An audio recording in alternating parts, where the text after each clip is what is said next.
Hello साथी, नमस्कार। मैं रोशन कुमार यादव आप सभी को बुलंद बिहार स्टडी चैनल में स्वागत है। साथी, आज के टॉपिक में हम लोग परसेंटेज पर बात करेंगे, जो एग्जाम के पॉइंट ऑफ व्यू से काफ़ी इंपॉर्टेंट है। और हर एक exam, each and every exam में इस टॉपिक से 2-4 क्वेश्चन आते रहते हैं। तो आज इस टॉपिक को हम लोग काफ़ी बेसिक लेवल से समझने का प्रयास करेंगे।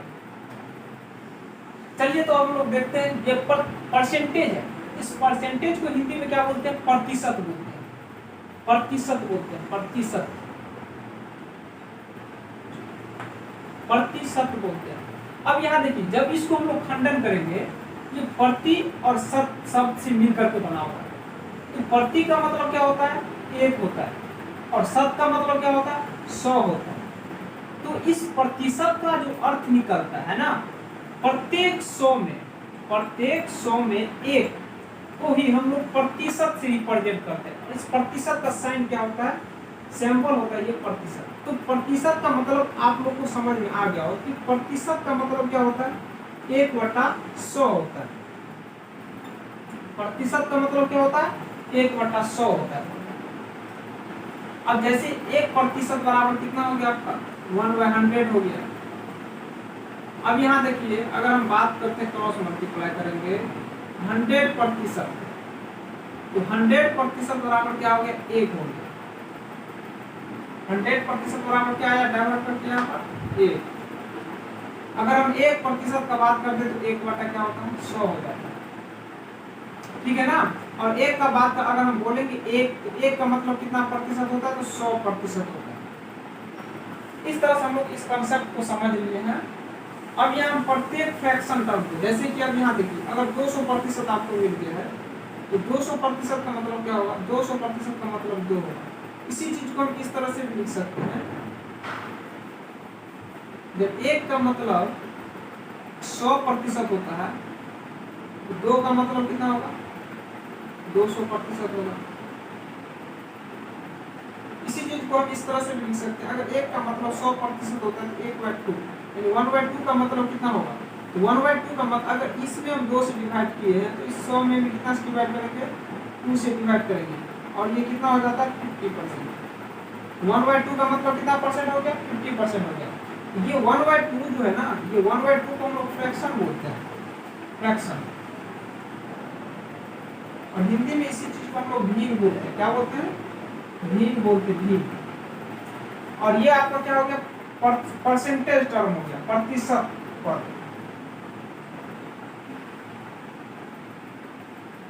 परसेंटेज।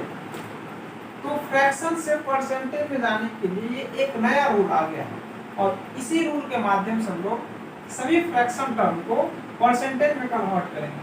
चलिए अब देखते हैं, जैसे 1/2 हो गया। 1/2 का परसेंटेज टर्म क्या होता है? 1/2 का क्या हो जाता है आपका? 50% हो गया। जैसे यहाँ 1 का मतलब हो गया आपका 100%। अगर इसमें हम 1/2 से डिवाइड कर दें तो 50% हो गया। और इसी चीज को अगर 1/3 लिखेंगे, 1/3 का मतलब कितना परसेंटेज होगा? तो 1 में हम 3 से डिवाइड किए, तो 100 में भी कितना से डिवाइड करेंगे? 3 से डिवाइड करेंगे। और 3 से डिवाइड करने के बाद क्या आता है यहाँ पर? 33 या 99 और 100। 33 सही 1/3% आ गया। अगर 1/4 का परसेंटेज पर हमसे कोई पूछेगा, तो 100 में हम कितना से डिवाइड करेंगे? अगर 1 में 4 से डिवाइड किए हैं, तो 100% में कितना से डिवाइड करेंगे? 4 से डिवाइड करेंगे। अब यहाँ कितना हो गया? ये 25% हो गया। अगर इसी तरह से हम 1/5 का बात करते हैं, 1/5 का मतलब यानी 100 में हम कितना से डिवाइड करेंगे? 5 से डिवाइड करेंगे, और ये कितना हो गया? 20% हो गया। इस तरह से हम लोग फ्रैक्शन टर्म को परसेंटेज टर्म में कन्वर्ट करते हैं। इसी तरह से हम लोग 10 तक इस चीज को समझने का प्रयास करेंगे। अगर 1/6 अगर देख लिया जाए, 1/6 को परसेंटेज टर्म में कन्वर्ट करेंगे, 100 में कितना से डिवाइड करेंगे? 6 से डिवाइड करेंगे, और ये कितना हो गया आपका? 50/3%। और इसी को हम इस तरह से लिखना चाहते हैं, ये कितना हो गया? 3×3 = 18, और 2 कितना हो गया? 20। तो इस तरह से हम लोग 1/6 का अगर परसेंटेज टर्म पूछेगा कितना होगा? 16 से 2/3%। हम इसको मिटाते हैं और इसी तरह से फिर आगे लिखेंगे।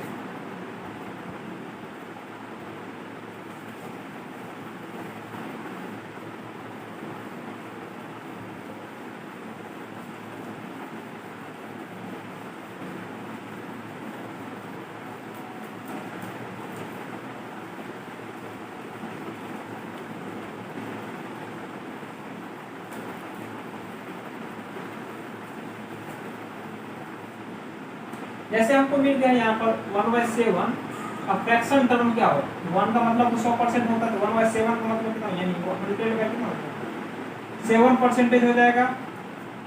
और इसी को अगर हम लोग पॉइंट में लाना चाहते हैं तो कितना हो जाएगा, ये 7 × 7 हो गया, और ये 14 सहित 7 × 7 3 को 7 × 28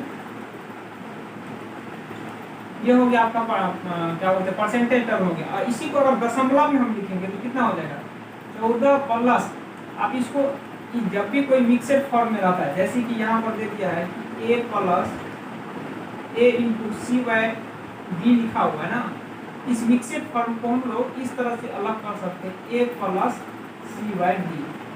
ये चीज को आप लोग समझ लीजिएगा। इसी बेसिक के आधार पर इसको हम लोग डेसिमल पॉइंट में लाएंगे। देखिए 14 होगी और 2/7 लिखेंगे, तो इसी 2/7 को हम लोग क्या करेंगे, डिवाइड करेंगे 7 से, कितना हो 0.7 गुना 14 60 हो गया ना, 20 में आप 7 से डिवाइड कर दीजिए, 2 में 7 से अगर डिवाइड करेंगे तो दशमलव लेकर के 0.07 गुना 14 26 0 60 हो गया, 7 7 56, दशमलव के बाद 2 अंक ले लीजिए, बस हो गया। तो इस तरह से अगर हम इसको डेसिमल टर्म में लिखेंगे कितना हो जाएगा 14.28 हो गया, किसका 1/7 का डेसिमल टर्म।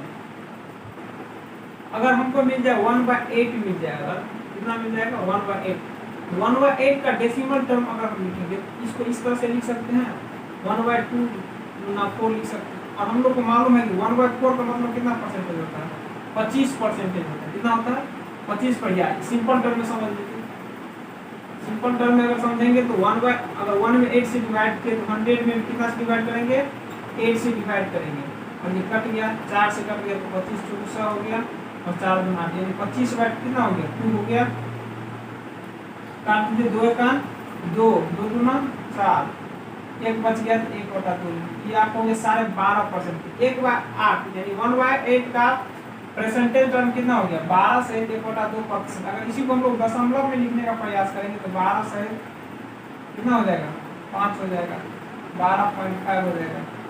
इस तरह से हम लोग फ्रैक्शन टर्म को परसेंटेज में कन्वर्ट करने का प्रयास किए हैं।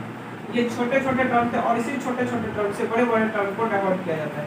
जैसे कि आपको मिल गया 1/9 का परसेंटेज टर्म अगर निकालना है तो क्या करेंगे 100 में हम लोग कितना से डिवाइड करेंगे 9 से डिवाइड करेंगे, और 9 से अगर डिवाइड करेंगे तो ये कितना हो जाएगा 11 सहित कितना हो जाएगा 11 9 99 1 10 11 हो जाएगा, 11.11 हो जाएगा दशमलव में। और इसी को सिर्फ सिंपल टर्म में अगर हम लिखने का प्रयास करेंगे तो ये कितना हो जाएगा 11 9 99 100, 11 सहित 1/9% हो जाएगा। अगर 1/10 हमको मिल जाए, 1/10 का अगर परसेंटेज टर्म लिखेंगे तो 100% में कितना से डिवाइड करेंगे 10 से डिवाइड करेंगे, और ये आपका कितना हो गया 10% हो गया। इस तरह से हम लोग 1/2 1/3 1/4 1/5 1/6 से लेकर के 10 तक समझने का प्रयास किए, लेकिन इतना ही से काम चलने वाला नहीं है। तो इसके आगे भी हम लोग सीखने का प्रयास करेंगे, इसके लिए हम इसको हटाते हैं यहाँ से।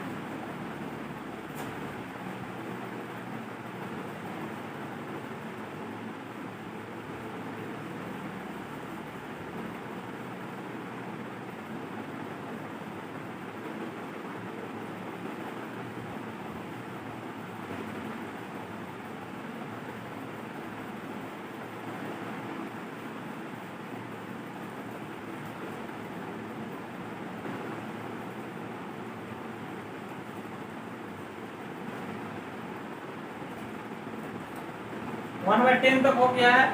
इसी तरह से अगर हम 1/11 का लिखने का प्रयास करेंगे तो कितना हो जाएगा 100% बाय 11, और 100% बाय 11 जैसे करेंगे तो ये कितना हो जाएगा 11 9 11 9 99 100 हो जाता है ना। इस तरह से इसको हम लिखेंगे, पर अगर इसी को दशमलव में हम लिखने का प्रयास करेंगे तो कितना हो जाएगा 9.09%। फिर अगर 1/12 का अगर हम बात करते हैं, देखिए 1/12 का परसेंटेज टर्म लिखने का दो तरीका हम बताएंगे। पहले सिंपल समझ लीजिए 100% अपॉन 12 कर देंगे। 4 से कट गया तो 25 चौक कितना होगा 100 और 3 चौक कितना होता है 12।